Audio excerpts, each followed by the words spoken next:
तो चलिए कहानी को कुछ आगे लेकर के चलते हैं और यहाँ पर computer security threats, issues and vulnerabilities के अंदर हम लोग जानते हैं डैनियल ऑफ सर्विसेज यानी कि डीडोस अटैक के बारे में। अब इससे पहले हम लोग वायरस, वॉर्म्स, ट्रोजन, ये सारी चीजें देख चुके हैं, फिशिंग हो गया। अब यहाँ पर हम लोग डीडोस के बारे में जानने वाले हैं चीजों को। ये हमारे इस लेक्चर का पार्ट नंबर 2 है, राइट? ठीक है, जिसमें हम नेटवर्क सिक्योरिटी का कंसेप्ट पढ़ रहे हैं। अब डीडोस अटैक क्या होता है? देखिए क्या है कि a distributed denial of services attack is a malicious attempt to make an online service unavailable for या unavailable to users। कभी कभी होता है ना कि हम लोग किसी एक ऐसी वेबसाइट को ओपन करते हैं और वो ओपन करते क्रैश हो जाती है। ऐसा करते हैं हम लोग कई बार, बिल्कुल। तो कई बार क्या होता है कि ये जेन्युइन एक रीजन होता है और कई बार ये डीडोस अटैक, जैसे कि मान लीजिए सीबीएसई का रिजल्ट आ गया या किसी भी एक बोर्ड का रिजल्ट आया, तो हम लोग क्या करते हैं, या फिर मान लीजिए हमारा आईए का रिजल्ट आ गया है ना, तो हम लोग क्या करते हैं कि उस वेबसाइट पर जाते हैं और अपना रिजल्ट देखते हैं। तो एकदम से जब सबको पता चलता है कि रिजल्ट आ गया, अब हर किसी की कैपेसिटी है सर्वर की, मान लो ये 20 यूजर के लिए ही है, ठीक है, एट ए सिंगल टाइम या जो भी कह लो। अब एक एग्जाम्पल ले रहे हैं, जनरल एग्जाम्पल। अब जैसे रिजल्ट आ गया, अब इसके 10 गुना लोग हैं जो इस वेबसाइट को ओपन करेंगे, मतलब एक वो कैपेसिटी से ऊपर चली गई ना चीज, तो अब क्या होगा, ये क्रैश करने लगेगा, है ना। तो कुछ दिन तक ऐसा होता है, फिर धीरे धीरे ये चीज रिकवर होती रहती है ना। तो क्या होता है कि कई बार तो एक जेन्युइन रीजन की वजह से होता है कि भाई रिजल्ट आ गया, या कोई एक ऐसी ही चीज होगी कि आज ही लॉन्च हुई है ये वेबसाइट, तो सारे यूजर देखने के लिए आ रहे हैं। तो कई बार इसको इंटेंशनली जानबूझ करके किया जाता है। वही हमारा क्या है, Daniel of service attack, DDoS attack है, ठीक है। तो मतलब यूजर जैसे ओपन कर रहा है, उसको वो ऑनलाइन सर्विस या वेबसाइट ओपन, मतलब उसको नहीं दिख रही है, मतलब जैसे ओपन कर रहा है क्रैश हो रहे हैं। Network resources such as web server have a finite number of limit या finite limit to the number of requests that they can service simultaneously. अगर हम एक सर्वर की बात करें तो उसकी एक लिमिट है कि भाई वो एट सिंगल टाइम 20 यूजर्स के साथ डील कर सकता है, या 200 के साथ में, या 500 के साथ में। अब जरूरत से ज्यादा जब उसके ऊपर लोड आता है तो फिर वो क्रैश होने लग जाएगी आपकी वेबसाइट, है ना। ये वाली चीज हो गई कि हमारे सर्वर की लिमिट है, और एक हमारी जो बैंडविड्थ है उसकी भी लिमिट है कि भाई एक टाइम में इतना डेटा ही है जो जा सकता है, या इतनी रिक्वेस्ट ही है जो हम कर सकते हैं, है ना। तो अब ये भी चीज है कि क्या होगा कि भाई अगर एक साथ ही सारे लोग रिक्वेस्ट करेंगे तो फिर बैंडविड्थ पर भी है जो असर होगा, और हमारे सर्वर की लिमिट है उस पर भी है जो असर होगा। तो कहने का मतलब है कि ऐसा होने से फिर क्या होगा कि आप जैसे ही क्लिक करोगे, आपकी जो रिक्वेस्ट है, कभी कभी हम देखते हैं ना कि वो गोल गोल से ऐसे घूमता रहता है, या फिर प्रोसेसिंग ही होती रहती है, और फिर थोड़ी देर बाद पता चलता है कि नहीं, हमें दोबारा से रिक्वेस्ट करनी पड़ेगी। तो ये चीजें कभी जेन्युइन होती हैं, तो कभी इनको इंटेंशनली किया जाता है, और इंटेंशनली जो पर्पस है वही डीडोस है, ठीक है। डैनियल ऑफ आपके पास में डैनियल ऑफ सर्विस अटैक। अब कहता है कि the response to request will be much slower than normal. अगर हम किसी वेबसाइट पर जाकर के रिक्वेस्ट करते हैं तो कभी कभी वो अपने आप जल्दी ओपन हो जाती है, बट कभी कभी इट टेक टाइम, है ना। तो यस, वो टाइम लेने लगती है, यानी कि स्लो हो जाता है प्रोसेस, या फिर सारे यूजर या कुछ ही यूजर्स की रिक्वेस्ट है जिसको डिनाई किया जाएगा, अदरवाइज सारे यूजर की रिक्वेस्ट को भी कर सकते हैं। तो मतलब क्योंकि इग्नोर कर सकते हैं, कहने का मतलब है, क्योंकि इतनी ज्यादा जो है आएगी रिक्वेस्ट, तो फिर ऑफ कोर्स इग्नोर हो सकता है। कहता है कि DDoS attack works on the same principle. Target of DDoS attack are flooded with thousands or millions of superflows requests overwhelming the machine and its supporting resources so that target system will be unable to fulfill actual users request। क्योंकि देखो एक website है, ठीक है, अब उसके genuine जो user हैं, अगर वो उसके ऊपर रिक्वेस्ट कर रहे हैं, क्योंकि उसके ऊपर फ्लड आ चुका है अभी रिक्वेस्ट का, अब जो ये जो 50 उसके जेन्युइन यूजर हैं, जो जनाए हैं, अगर वो जाकर के रिक्वेस्ट करते हैं तो फिर उनकी रिक्वेस्ट फुलफिल नहीं होगी, और ये उनका टारगेट है, ठीक है। जो हैकर्स है, जिन्होंने डोस अटैक किया है, यही उनका टारगेट है कि आप उसके ऊपर इतना फ्लड लेकर के आओ कि जो जेन्युइन यूजर है वो उसकी रिक्वेस्ट हो ही ना, है ना। तो ये कॉम्पिटिटर्स होते हैं जो एक्चुअल में करते हैं, ठीक है, कि भाई दूसरे का बिजनेस ऑफ कोर्स गिराने के लिए, या मतलब कोई भी एक रीजन हो सकता है, हैकिंग के लिए भी ऑफ कोर्स हैकर्स ऐसा करते हैं, है ना, कि भाई इतने पैसे चार्ज करेंगे अगर आपको चाहिए कि हम ये अटैक बंद कर दें, है ना। तो ये कुछ भी, क्योंकि इंसान की सोच है, आप कह लो कि भाई, है ना। तो बिल्कुल ऐसा हमें देखने को मिल सकता है। तो उससे एक्चुअल यूजर है वो बेचारा इग्नोर हो जाता है, जो एक्चुअल में कुछ उस वेबसाइट पर करने के लिए आया है। कहते हैं कि usually the attackers ultimate aim is the total prevention of the web resources normal functioning, a total denial of service. The attacker may also request payment for stopping the attack. मैंने कहा ना कि वो क्या करेंगे, आपसे पेमेंट चार्ज करेंगे कि भाई अगर आपको अटैक को स्टॉप कराना है तो भाई पैसे दो, है ना। In some cases a DDoS attack may even be an attempt to discredit or damage a competitor's business, ठीक है। तो कंपटीशन में भी लोग ऐसे एक दूसरे पर DDoS अटैक है जो कराते हैं। DDoS attack achieve effectiveness by utilizing multiple compromised computers systems as source of attack traffic, botnet, जैसे हमने लास्ट लेक्चर में botnet समझा था, है ना, कि भाई हमारे जो सिस्टम है वो एक तरीके से कठपुतलियां बन जाते हैं। एक मेन जो कंप्यूटर है वो इन कंप्यूटर्स की मदद से कोई भी एक मलेशियस टास्क है जिसको जो है करता है, तो उसी का एग्जाम्पल है कि भाई वो मलेशियस टास्क क्या हो सकता है, इट कैन बी DDoS, है ना।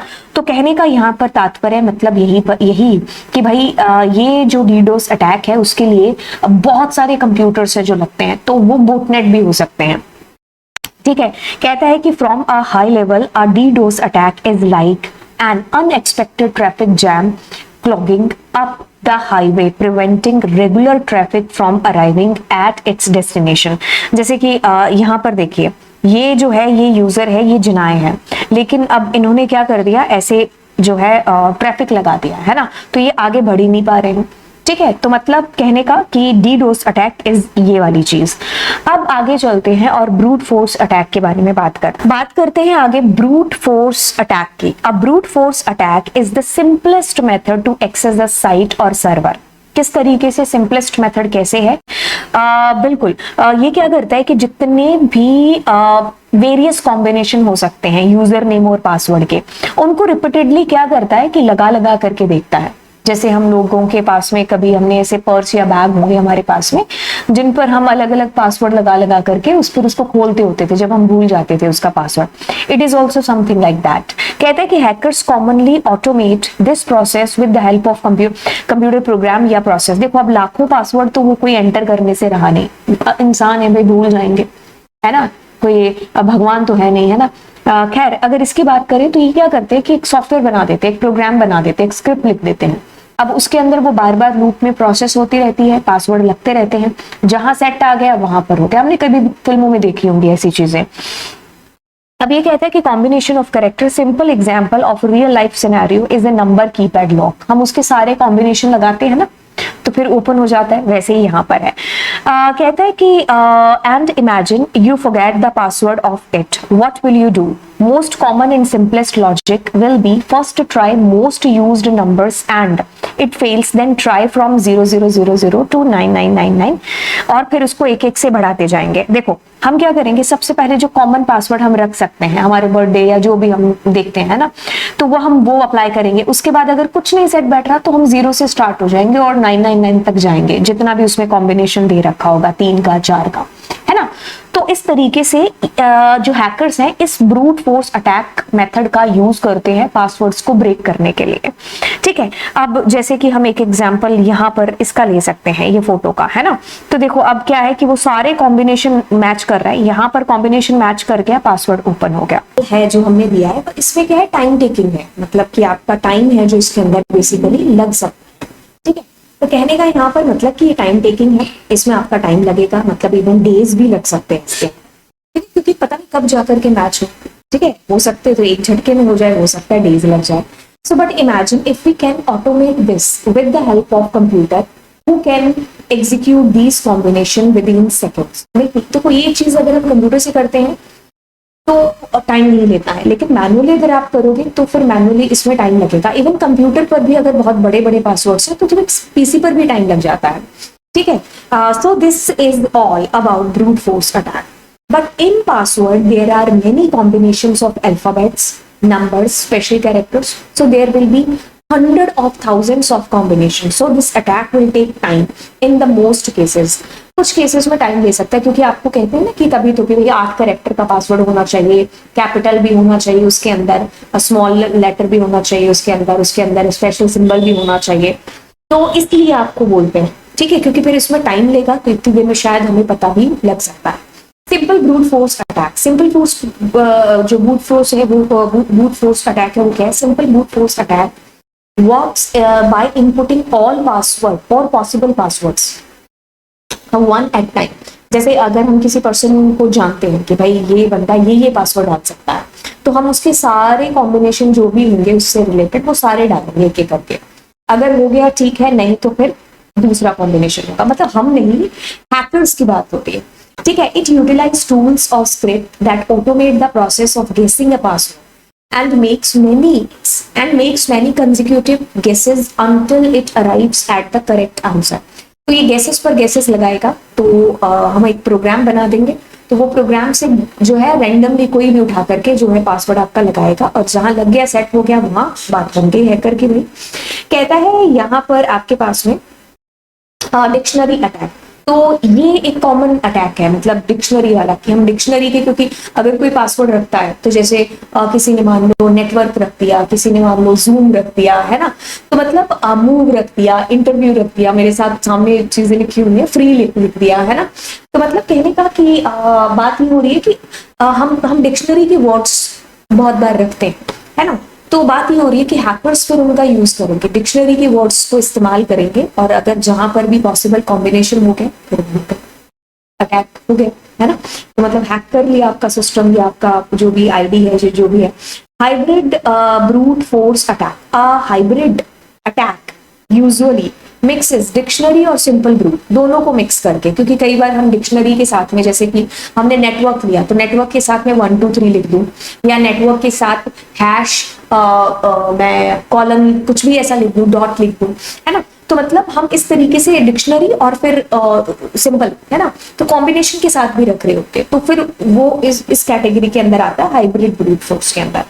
Reverse brute force attack. इसमें क्या चीज होती है कि एक पासवर्ड ले लिया कॉमनली, जैसे मैंने नेटवर्क ले लिया पासवर्ड, अब ढूंढेंगे कि ये कौन कौन से यूजर ने रखा हुआ है, मतलब उल्टा, ठीक है, पासवर्ड से यूजर को ढूंढना, नॉट यूजर से पासवर्ड, ठीक है. तो पासवर्ड ले लिया, अब कौन कौन से यूजर आईडी पर ये मैच कर गया, तो फिर वो बात हो गई, ठीक है. तो ये वाली चीज यहाँ पर ये उल्टे रिवर्स ब्रूट फोर्स मेथड के अंदर करते हैं. Stuffing. If a hacker has a username password combo that works for one website, they will try in it tons of other as well. हम बहुत बार ऐसा होता है कि जैसे मान लो मैंने किसी अपने जो आईडी वाईडी का पासवर्ड नेटवर्किंग रखा या नेटवर्क रखा, अब इसकी पॉसिबिलिटी ये है कि मैं बाकी और भी किसी का ये रख सकती हूँ, है ना, ठीक है. तो फिर अगर उनको एक पासवर्ड पता चल जाता है, तो फिर वो बाकी हमारी सारी जो हमसे बिलोंग करती हुई आईडीज हैं उनके साथ उस पासवर्ड को मैच करके देखेंगे, ठीक है. तो ये क्रेडेंशियल स्टफिंग्स के अंदर आ जाता है. हम इनसे प्रिवेंट कैसे हो सकते हैं? देखो, प्रिवेंशन के लिए आपके पास में है कि पासवर्ड की लेंथ आप एक अच्छी खासी रख सकते हैं, ठीक है. आपके पास में कॉम्प्लेक्सिटी बढ़ा सकते हैं कि उसके अंदर आप सारे ही स्पेशल कैरेक्टर्स और 1 2 3 मतलब कॉम्बिनेशन रखिए अल्फाबेट्स का और इन सब का, ठीक है. लिमिट रखिए लॉगिन के लिए कि जैसे 3 बार अगर कोई एंटर रॉन्ग करता है पासवर्ड, चौथी बार में फिर नहीं, इसको ओटीपी या कुछ ऐसा हम उसमें सेट कर सकते हैं, ठीक है. मॉडिफाइंग HTXS फाइल, ठीक है, इसमें एक HTXS फाइल होती है, ठीक है, तो उसमें जाकर के मॉडिफिकेशन वगैरह हो सके या कर सके. देन कहता है कि यूजिंग कैप्चा, जैसे हम लोगों ने कैप्चा देखा होगा किसी भी आईडी पासवर्ड जब हम बनाते हैं, तो उसमें कुछ मतलब कुछ लेटर्स आते हैं कि ये क्या लिखा हुआ, तो वो कैप्चा हम उसमें एंटर कर सकते हैं. 2 फैक्टर ऑथेंटिकेशन, कि भाई पहले पासवर्ड या फिर मोबाइल, कुछ इस तरीके से हम टू मेथड या फैक्टर रख सकते हैं ऑथेंटिकेशन के लिए, ठीक है. क्लाउड, ये क्या है, एक लार्ज नंबर ऑफ सर्वर है जो कि सिक्योरिटी के लिए बेसिकली यूज में आता है. तो हम इस तरीके से ये कॉमनली जो हमारे वेज हैं उनके थ्रू हम बचा सकते हैं, ठीक है. ओके, तो नेक्स्ट क्लास में हम लोग एसक्यूएल इंजेक्शन और ये सारी की सारी चीजें कर रहे होंगे. एंड बिल्कुल यहाँ तक हमने चीजें कर ली हैं थ्रेड्स के अंदर, नेटवर्क सिक्योरिटी के अंदर, ठीक है। तो चलिए फिर नेक्स्ट क्लास में आपसे मुलाकात होती है। Thank you so much and yes, do subscribe the channel, ठीक है।